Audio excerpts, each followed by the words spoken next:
looking, Charles, to make it 2 in a row. And what I enjoyed when I watched their game tape and their victory last week is they put it together in every phase. Good offense, good defense, and some key plays on special teams. Let's see if they can get that second win in a row. Meanwhile, for the Browns here, they come in on a one-game winning streak. And what do you say we keep that one positive? Because they haven't had much to be positive about lately. Yeah, let's take it, maybe make it almost like the theater. You're only as good as your last performance. Hopefully they can continue to move forward. So here are the Steelers now to take over for the first time. They're led onto the field by a man who needs no introduction, Ben Roethlisberger. An absolute prototype for what you draw up as a big, strong quarterback that has to stay in the pocket and make big throws with people all around him and even hanging on him, and still has that type of strength to get the ball downfield. Ben Roethlisberger, an absolute rock in the pocket, but he also can escape and make big plays that way as well. Now a carry for the veteran. This is D'Angelo Williams. And he went backwards. He'll be down at the 30. A loss of a full 3 yards, and now it's second down. Time to tighten up the seatbelt just a little bit, partner, because that was a safety that crashed in there and made that play behind the line of scrimmage. How about that pursuit?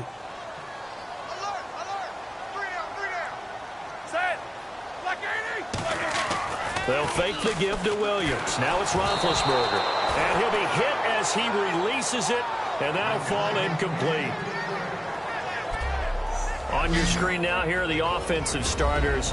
At wideout, Antonio Brown is certainly someone that the defense always has to account for. Without a doubt, a true #1 receiver. It doesn't matter to him how defenses want to cover him. He sees it as a challenge and knows how to defeat them. And this opening drive not going to plan. This is now 3rd and 13.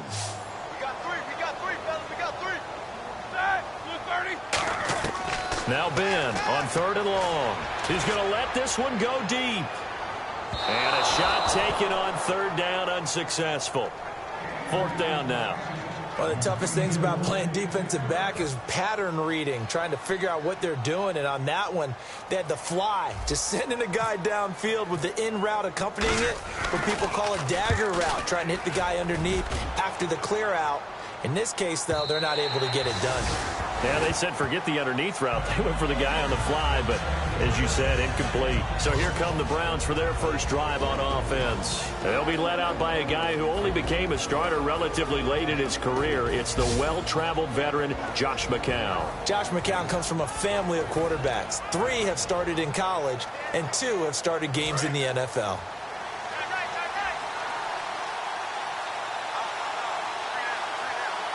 They come out here in the eye. On the ground, this is Isaiah Crowell.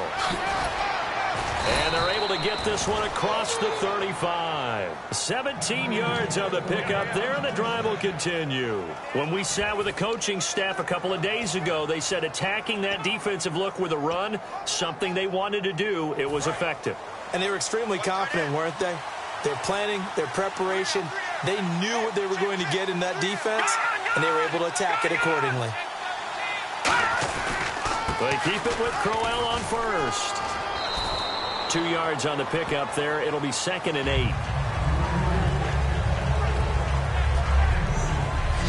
Let's meet the offensive starters, and let's discuss Corey Coleman, first wide receiver drafted out of last year's class. And there was a reason for that. When you watched his tape, when you watched his games, you saw his explosiveness and ability to play the ball in the air downfield. Don't get hung up on the fact he only ran 4 routes at Baylor. Just coach him up and turn him loose.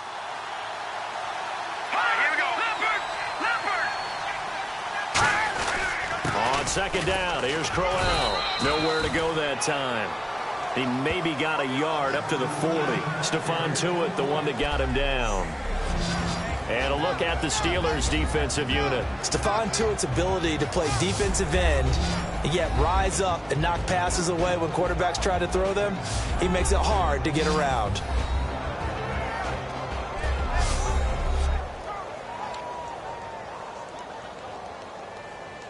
Seven yards remaining here on 3rd down.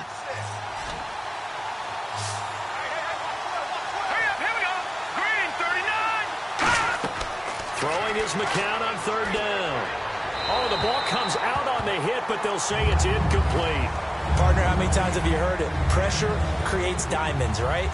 But it also bursts pipes. And on that one, that's what they got. They got after him, and he was fortunate just to get rid of it. Yeah, he just had to chuck it away. And he'll get this away into the icy winter air.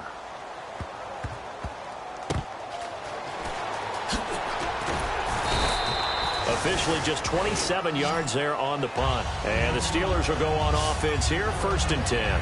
Pittsburgh's offense now heading back out onto the field. And the last drive, their first drive, 3 and out. What changes here, if anything?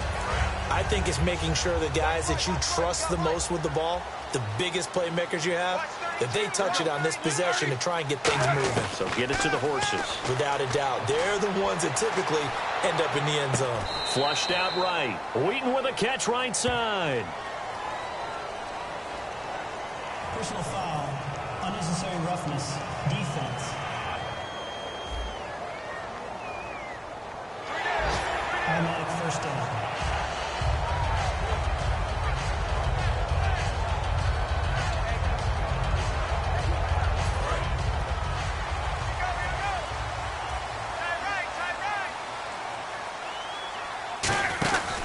Following the penalty, it's Williams. And he'll get this out past the 45 to the 47. 5 yards on the carry. Good pickup on first down.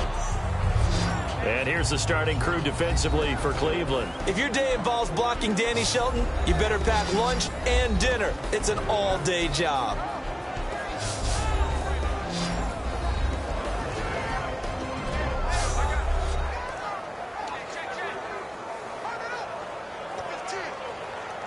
So we've got a 2nd and 5.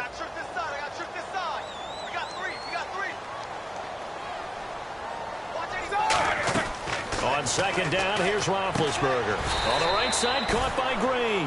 That catch good for only a yard, and it'll be 3rd down. Having an effective short passing game, one of their main concern coming into this one. Right there, able to hit the D with a quick strike and a 1st down.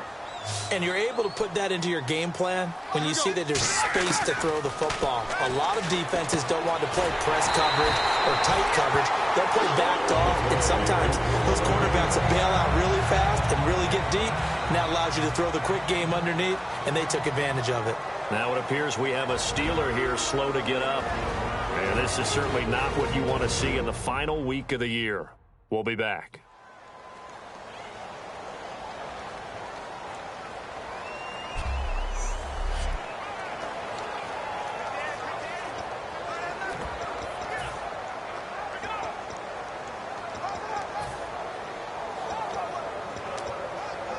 So here we go, 1st and 10 now.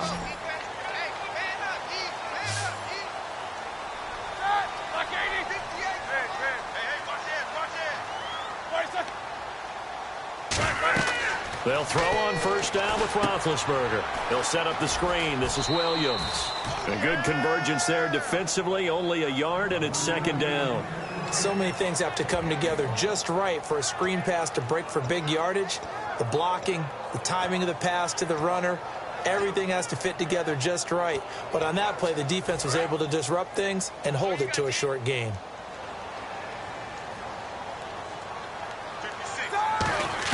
To throw again is Roethlisberger. Hauled in by Wheaton over the middle. And he'll go down here at the 35-yard line. It's a 9-yard gain, and it keeps the drive moving. And that's one of his advantages of a passer, is now with his height, setting back there in the pocket, firing it over the middle, he can really see everything clearly. It is, and I know that other quarterbacks get it done different ways, all right? You don't have to be his height to make a great play.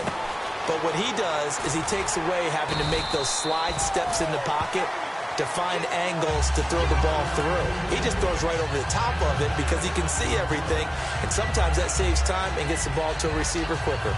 Partner, nothing complicated here. This is just a pretty simple drag route. You're exactly right, Brandon. Instead of throwing it downfield, they just throw it underneath and let the receiver do the work. Throwing again, it's Roethlisberger. Throwing the slant pattern here complete. And inside the 20 before he's brought down. It's a gain of 11 yards that time, and it produces a new set of downs. That was a nicely run slant route, and what the receiver's trying to do is make the defender think he's going upfield for a deeper route, and then breaks it off, usually after about 3 to 4 steps, and cuts towards the middle of the field. And now what he's trying to do is use his body to keep the defender away from the football and give the quarterback a really nice target. 5 yards left for the offense. It's second down.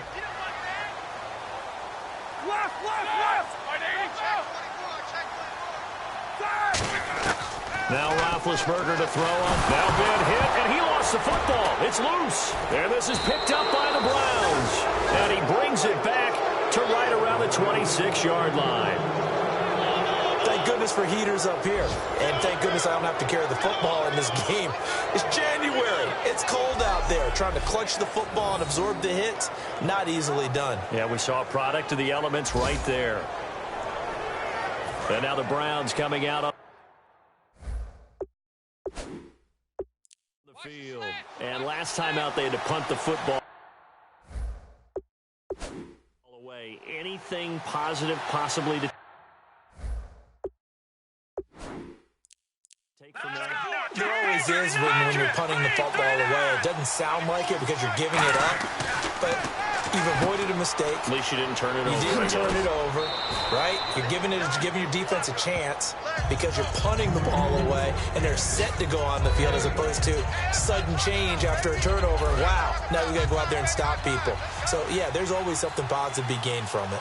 And just in general, Charles, on a play like that, how tough is it for the defense to account for a running back essentially being a receiver downfield? It's very difficult, especially if the running back has skills like a receiver, and you're aware of that before the game even begins. So throughout your practice sessions, you're going to want to be aware of him. Where is he lining up? What can he do? What kind of damage can he do to us downfield?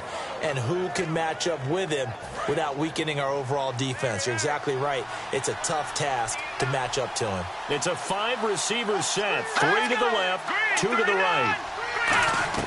McCown now on first down. And the connection made to Terrell Pryor. And taking it across midfield and inside the 45. And they talked about how important the passing game was going to be against that defensive look. Good job there going to the air for the first down. It's all about preparation. It's all about planning. And then it's about execution. So put it all together in practice. Okay, this is what we think we're going to see. This is how they get to it. And then when the game comes, read it and attack it. On the stop that time, it's William Gay.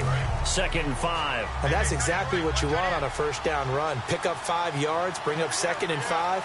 The defensive line, though, they've got to figure out a way to out-leverage the guys up front because the offensive line is winning at the point of attack. To the sideline, and oh, a nice catch there. Made sure the feet were inbounds, and they were. If you're running out route, it's likely you're going to end up near the sideline. And what did we just see there? Toe tap. You got it. The benefits of practice. Toe tapping, foot dragging, picking it up, and making sure it was a catch.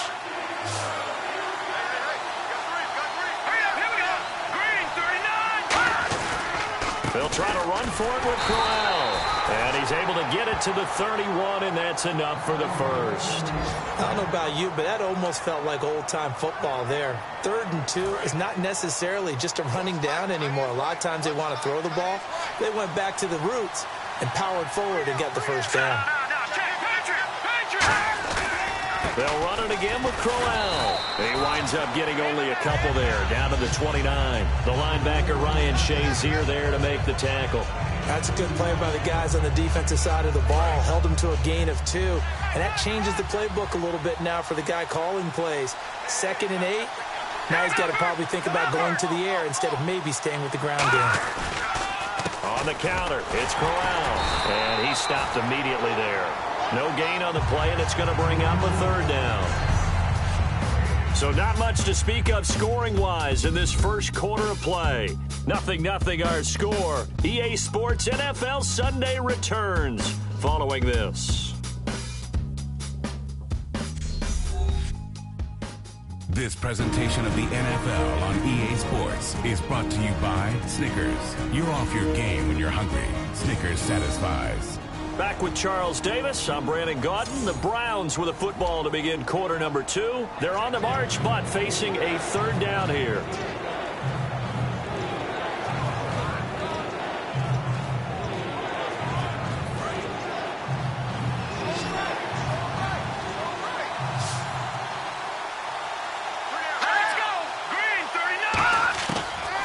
is McCown on third down. He finds Coleman. And he gets it all the way down inside the 10 to the 5-yard line. He's such a good route runner. Shows it there on third down. Very proficient and a good pass. And you know what I've observed over the years in the NFL? The better a route runner you are, the more confidence your guy's going to have in you to go to you in important times because he can trust you being in the right spot. And he's in. Touchdown, Browns. Isaiah Crowell, his 9th touchdown of the season. And the Browns are able to cash in for 6. I know the play ends up in the end zone with one person carrying the ball, but how about that big mass of humanity that guided him to that spot? Yeah, they got there, but I love the dive. Always a fan of the dive. After the touchdown, it's Robbie Gould now to kick it away. This will be taken to the back of the end zone. And from back there, a wise move. He'll just sit on this one, and it'll come out to the 25. And now out come the Steelers. And they'll be looking to atone for last time's mistake of fumbling inside the red zone. Certainly they don't want to do that again. And so much emphasis placed on red zone offense. I mean, you have periods devoted in practice just for that because everyone knows how vital it is to put points on the board when you've entered that part of the field. And to come away with nothing, that's difficult for a team to handle. And difficult, and now we'll see if they can make it less difficult on themselves on this drive.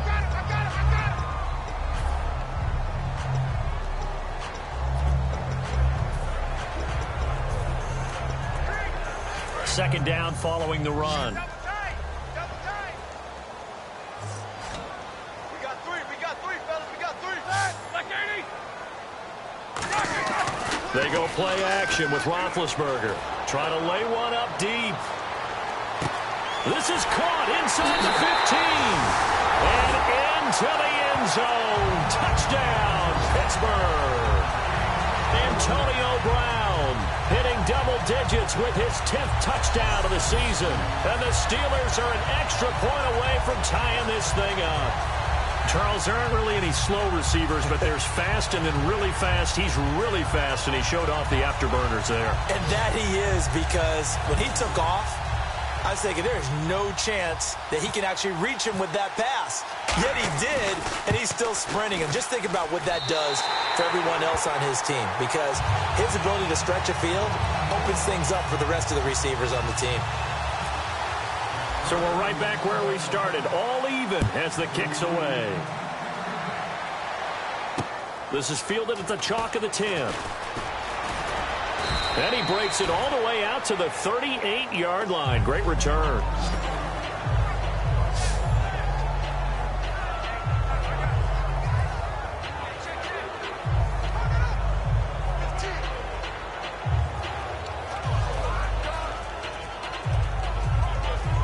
And now Cleveland geared up to take the field. And they will simply, Charles, be looking to duplicate what they did last drive when they were able to push it in for 6. And they hope it'll be that easy, right? To be able to take exactly what happened before, replicate it. They've got to make a few additional changes along the way because... And the Steeler pressure too much here. He's going down. Oh, and after the sack, he's still down on the field. And this is certainly not what you want to see in the final week of the year. We'll be back.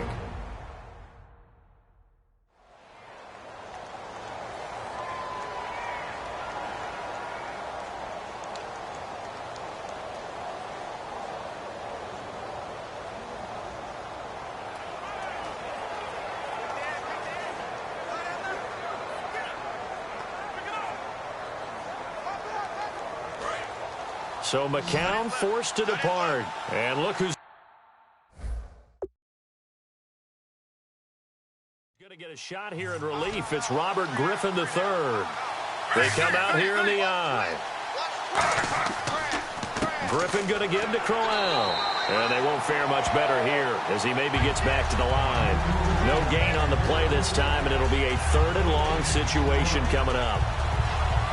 And he got off the end there very quickly to make that play. Yeah, it was almost like the bullet train, wasn't it? I mean, just zoom. Quick, quick, quick. And what a terrific play, holding them to no gain. The first throw for the backup Griffin. He's going to wind up and air it out.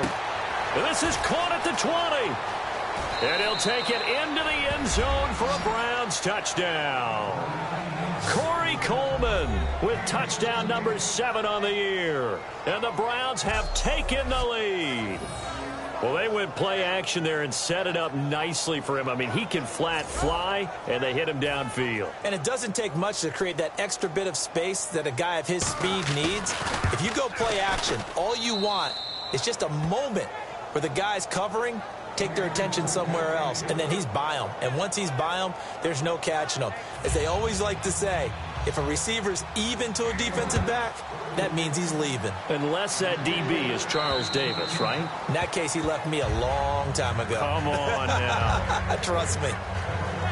Getting set to go again, Ben Roethlisberger marches onto the field. Been a decent start for him here in this first half, but